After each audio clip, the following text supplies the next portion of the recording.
അല്ല, പറയാൻ അനുവദിക്കുക. ഇല്ലെങ്കിൽ നമുക്ക് ചോദ്യം ചെയ്യാം. സുരേഷ്, അദ്ദേഹത്തെ പറയാൻ അനുവദിക്കുക. സുരേഷ്, അദ്ദേഹത്തെ പറയാൻ അനുവദിക്കുക. ഇല്ലെങ്കിൽ നമുക്ക് ചോദ്യം ചെയ്യാലോ. ഒരു നിമിഷം.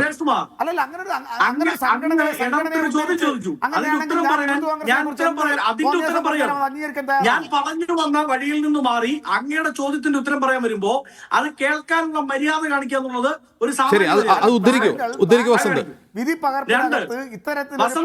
അത് പറഞ്ഞിട്ട് അദ്ദേഹം വായിക്കുകയാണ്, വിധിപ്പകർപ്പ് വായിക്കുകയാണ്. ഒരു നിമിഷം സുരേഷ്, അദ്ദേഹത്തെ പറയാൻ അനുവദിക്കുക. അദ്ദേഹത്തെ പറയാൻ അനുവദിക്കുക. വസന്ത് തുടരൂ പ്ലീസ്. അതിനകത്ത് ഡിവൈഎഫ്ഐ സഹാക്കൾക്ക് പുട്ടടിക്കാൻ കഴിയില്ല എന്ന് പറഞ്ഞിട്ട് വസന്ത് സിറേഖിനേക്കാൾ മാന്യത ബഹുമാനപ്പെട്ട കേരളത്തിലെ ഹൈക്കോടതിക്ക് ഉള്ളത് കൊണ്ടാണ് ഹൈക്കോടതി ആ വിധി പ്രസ്താവത്തിൽ ചോദിക്കുന്നത്, സംശയരൂപേണ ചോദിക്കുന്നത്, എങ്ങനെയാണ് സർക്കാരിന്റെ ക്യാബിനറ്റ് അറിയുന്നതിന് മുമ്പ് പാർട്ടി സെക്രട്ടറി ലെറ്റർ എഴുതിയത് എന്ന്. പാർട്ടി സെക്രട്ടറി ആണോ ഈ പരിപാടി വിളിച്ചറിയിക്കേണ്ടതെന്ന് കോടതി വളരെ കൃത്യമായി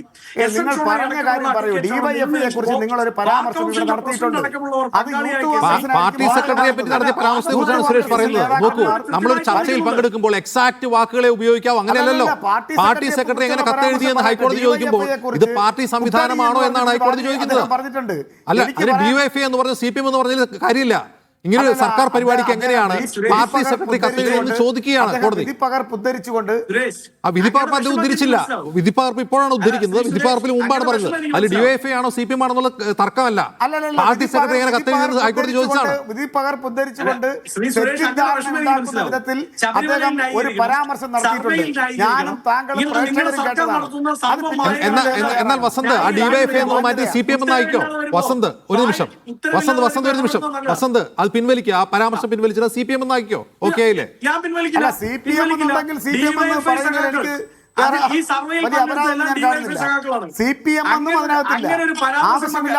പാർട്ടി സെക്രട്ടറി എന്ന് പറയുന്നത് കോൺഗ്രസ് പാർട്ടിയെ കുറിച്ചാണോ? അല്ല സുരേഷ് കുമാർ, പാർട്ടി സെക്രട്ടറി എന്ന് പറയുന്നത് കോൺഗ്രസ് പാർട്ടിയെ പറ്റിയാണോ? ഞാൻ ചോദിക്കട്ടെ, ഒരു സർക്കുലർ ഇറക്കിയതുമായി ബന്ധപ്പെട്ട് അല്ലെങ്കിൽ ഒരു നോട്ടീസ് ഇറക്കിയതുമായി ബന്ധപ്പെട്ട് ഏതെങ്കിലും രൂപത്തിലുള്ള ഒരു പരാമർശമുണ്ടെങ്കിൽ അതിനെ പുട്ടടിയായി ചേർത്ത് വെക്കുന്നത് സ്ഥിരം പുട്ടടിക്കുന്നവരുടെ പ്രവർത്തനമാണ് ചൂണ്ടിക്കാണിച്ചിരിക്കുന്നത്. അതുകൊണ്ട് അദ്ദേഹം ഓർമ്മയിൽ നിന്നുകൊണ്ടാണ് വസന്ത് സിറേഖ് പറഞ്ഞുകൊണ്ടേയിരിക്കുന്നത്.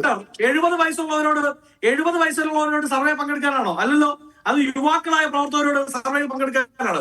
യുവാക്കളായ CPMന്റെ പ്രവർത്തകർ DYFIക്കാരാണ്. ആ DYFIക്കാർക്ക് പുട്ടടിക്കാൻ എന്ന് തന്നെയാണ് പറഞ്ഞത്. ആ വാക്കിൽ നിന്ന് അണുവിട പുറകോട്ട് പോകാൻ ഈ ചർച്ചയിൽ ഞാൻ തയ്യാറില്ല.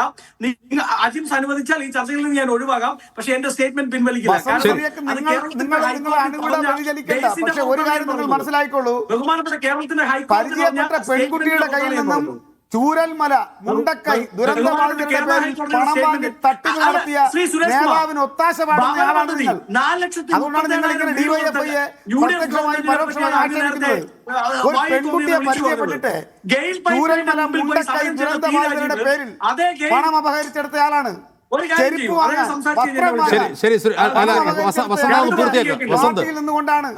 വസന്ത് പറഞ്ഞു ഒന്ന് പൂർത്തിയാക്കും സുരേഷ്. അത് നമുക്ക് വേറെ ചർച്ച ചെയ്യാം. ചൂരൽമലയ്ക്ക് വേറെ ചർച്ച ചെയ്യാം. വസന്ത് പൂർത്തിയാക്കും പ്ലീസ്. വസന്ത് പൂർത്തിയാക്കും പ്ലീസ്.